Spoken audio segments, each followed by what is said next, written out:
Eh bien bonjour tout le monde, aujourd'hui je vais vous parler du dernier film de Clint Eastwood, La Mule. Ce film j'ai été le voir hier soir.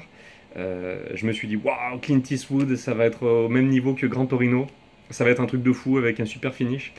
Et bien non, bah, désolé, on n'aura pas la magie, on n'aura pas la chance de voir un film aussi fort en émotion que Gran Torino. À mon grand regret d'ailleurs. Pourtant, l'histoire aurait pu être intéressante. C'était plutôt, enfin, il y avait de quoi faire quelque chose de surprenant. L'histoire, c'était un petit papy qui réalise des courses pour des trafiquants de drogue et qui laisse un petit peu de côté sa famille. Donc voilà, on avait quelque chose on pouvait faire quelque chose. Surtout que le film avec Clint Eastwood, il met vraiment en avant justement le vieillage de Clint Eastwood et son état de fatigue, hein. Physiquement, on sent que Clint Eastwood, il a vraiment ramassé, c'est vraiment un petit papy. Le film en joue beaucoup, un peu comme dans Gran Torino d'ailleurs, hein, on joue un petit peu sur le côté émotion, le côté physique de Clint Eastwood. Mais contrairement à Gran Torino, dans ce film, dans La Mule, ça ne marche pas. C'est vrai que bah, ça fait vraiment de la peine dès le début, on voit Clint Eastwood qui est tout vieillissant, ça fait quelque chose.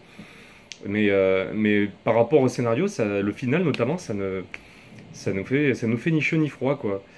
C'est vraiment dommage. C'est pas un Gran Torino numéro 2. Il faut pas aller voir ce film en vous disant c'est du Clint Eastwood, on va avoir droit à un Gran Torino et des finishes sublimes et des super scénarios. Sincèrement, ce film, on dirait un téléfilm qu'on regardait les dimanches après-midi sur TF1 de temps en temps. Non, c'est vraiment long, c'est lent, c'est parfois c'est mal fini ça. Le final, je me rappelle encore quand on est sorti du cinéma, on s'est tous regardés, on s'est dit mais ça se termine comme ça, c'est tout.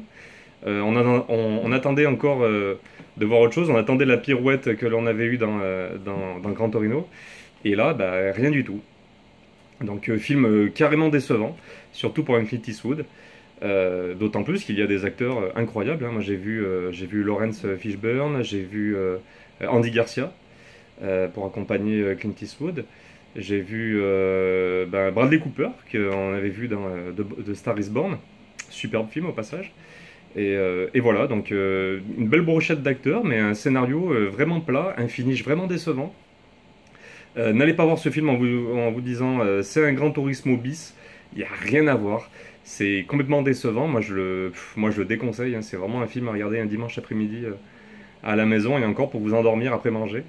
Moi, j'ai pas forcément apprécié. C'est encore une déception pour moi après la semaine dernière, la déception que j'avais eue sur Glace, notamment à cause du finish, hein. Donc voilà, moi, ce film, La Mule, je lui mets pas forcément une bonne note. Je lui mets la note de Tadam Tadam.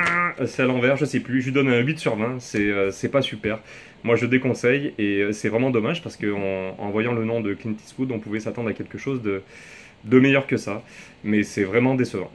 Voilà, à la semaine prochaine. Non, on se voit cette semaine parce que je vais voir le nouveau film comment il s'appelle celui-là? Celui qui jouait dans Le Seigneur des Anneaux. Aragorn, j'ai oublié son nom.